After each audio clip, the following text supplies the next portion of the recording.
जय गुरुजी, शुक्राना गुरुजी, अनंतम अनंतम शुक्राना गुरुजी। गुरुजी के चरणों में कोटि-कोटि प्रणाम और प्यारी संगत जी को जय गुरुजी। संगत जी वीडियो को लाइक कीजिए, चैनल को सब्सक्राइब कीजिए और बेल आइकन को प्रेस कर दीजिए ताकि लेटेस्ट वीडियोस की जानकारी आपको मिलती रहे। और संगत जी सत्संग को पूरा सुने, स्किप ना करें क्योंकि हमें नहीं पता होता हमें किस लाइन से गुरुजी ब्लेस कर दें या फिर किस लाइन से हमें हमारा आंसर मिल जाए। तो इसलिए संगत जी सत्संग को पूरा सुने और सत्संग को और संगत जी के साथ भी शेयर करें ताकि उन्हें भी गुरुजी की डिवाइन ब्लेसिंग्स मिल सके। और संगत जी अगर आप अपना सत्संग शेयर करना चाहते हैं तो डिस्क्रिप्शन में ईमेल आईडी और व्हाट्सएप नंबर दिया हुआ है। आप अपना सत्संग लिख के, टाइप करके या फिर ऑडियो रिकॉर्ड करके हमें भेज सकते हैं। संगत जी सत्संग को शुरू करने से पहले गुरुजी महाराज का मंत्र जाप करते हैं। आप भी बोलिए। ओम नमः शिवाय, शिव जी सदा सहाय। ओम नमः शिवाय, गुरु जी सदा सहाय। जय गुरु जी संगत जी। तो एक परम शक्ति, जो एक लाइट, जो गुरु जी कहते थे लाइट विचो आया, लाइट विचो ही चले जाना है। वो जो परम शक्ति है, वो लाइट है। उसको कोटि कोटि प्रणाम कि उन्होंने गुरु जी को एक इंसान के शरीर में हमारे पास भेजा ताकि हम उनकी शरण में आ सकें, उन्हें छू सकें, उन्हें देख सकें, उन्हें महसूस कर सकें, उनकी खुशबू ले सकें। तो उस महाशक्ति को कोटि कोटि प्रणाम।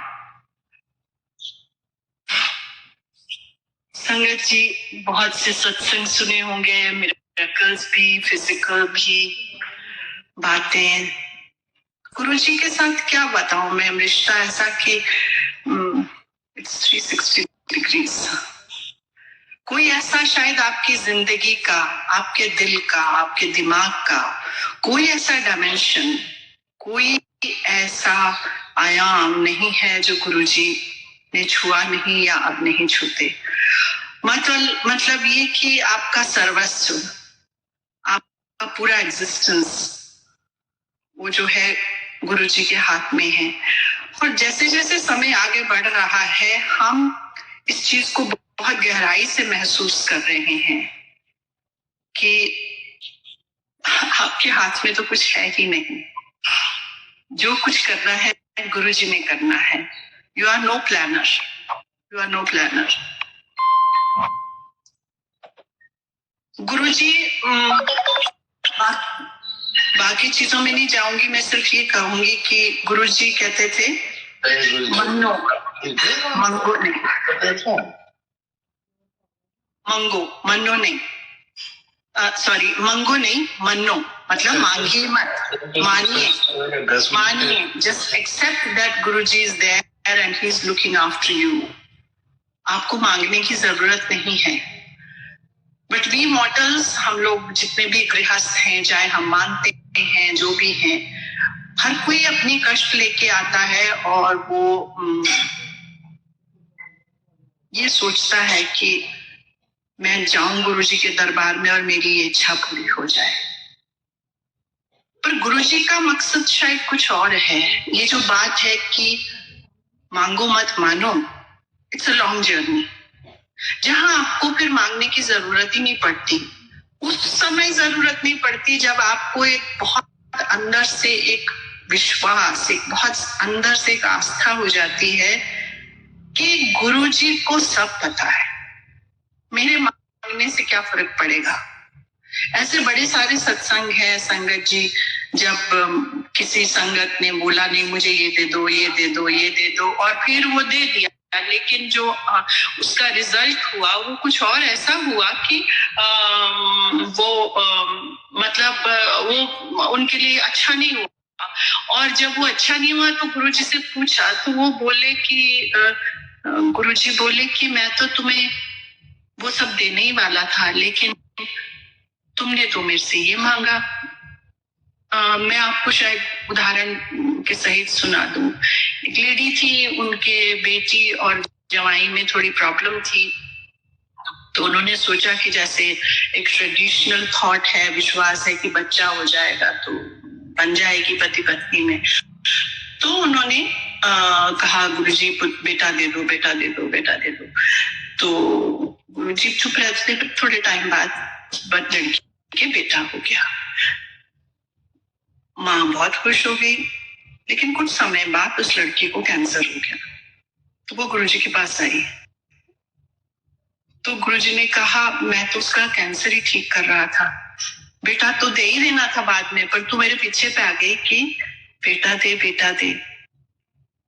सो मतलब ये है कि हम नहीं जानते हमारा कल क्या है, हमारा अगला सांस ही क्या है। वो कहते हैं ना, हम है एक दफनी, अगला सांस है या नहीं हम नहीं जानते।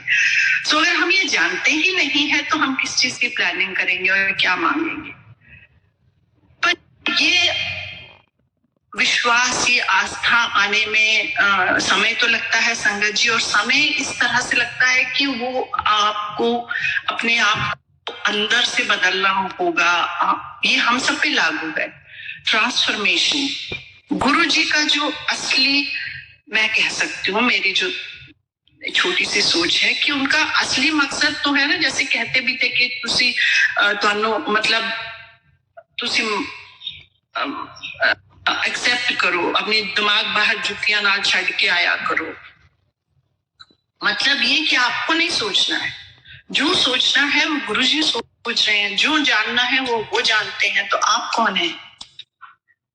सो सवाल ये है कि आपको ट्रांसफॉर्म होता है, और ये तो हर किसी भी आध्यात्म में, किसी में भी, किसी पंथ में आप सुन लीजिए, पढ़ लीजिए, ये लगता है कि सरेंडर, समर्पण।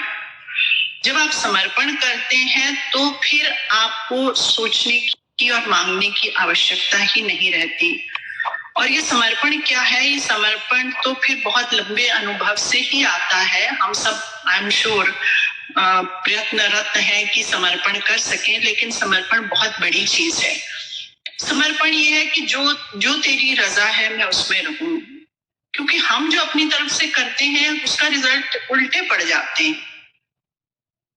यानी हमें नहीं पता ना, तो हम ये मांगे गुरुजी से कि गुरुजी जो आपकी सोच है, जो आप चाहते हैं मैं वो सोचूं, जो आप चाहते हैं मैं वो करूं, क्योंकि वो ही मेरे लिए भला है।